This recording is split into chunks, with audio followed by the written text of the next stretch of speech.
안녕하십니까. 빅비즈니스 마케터입니다. 오늘은 지난번 공개해드린 대로 화이트칼라 범죄에 대한 사례를 시리즈로 소개해드리겠습니다. 이번 시간은 화이트칼라 범죄 중 가장 많은 사례인 배임과 횡령에 대해 알려드리겠습니다. 주위에 배임이나 횡령 행위를 하는 사람들에 대해서는 제보를 해주시기 바랍니다. 배임과 횡령에 대해서는 대한민국 형법 제355조에 나와 있으며 1항은 횡령행위, 2항은 배임죄에 대해 설명되어 있습니다.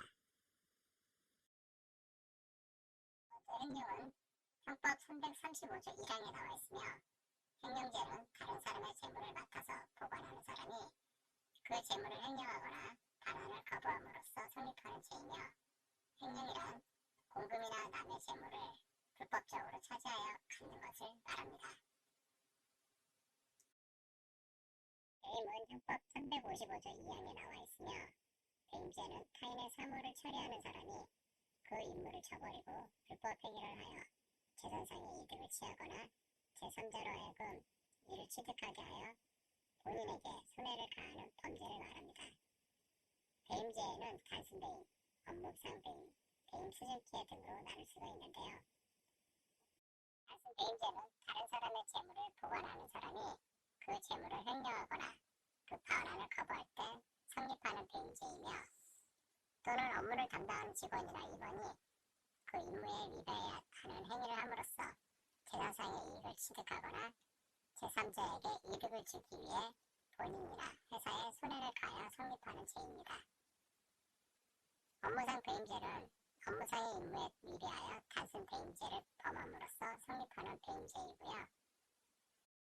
배임 수증죄는 업무를 담당하는 사람이 그 임무에 관하여 부정한 청탁을 받고 재물 또는 재산상의 이익을 취득하여 성립하는 범죄입니다. 같은 듯 하지만 다른 횡령과 배임의 관계를 살펴보죠. 횡령과 배임의 공통된 관계는 공공의 신뢰보호라는 법익 추구와 불법 이득의 의사가 필요합니다. 둘의 가장 큰 차이점은 재물죄와 이득죄로 구분되며, 배임죄는 이득죄, 즉 위탁받은 타인의 재물을 얻게 되면 횡령죄가 성립되고, 재산상의 처분으로 이득 발생 시에는 배임죄가 성립됩니다.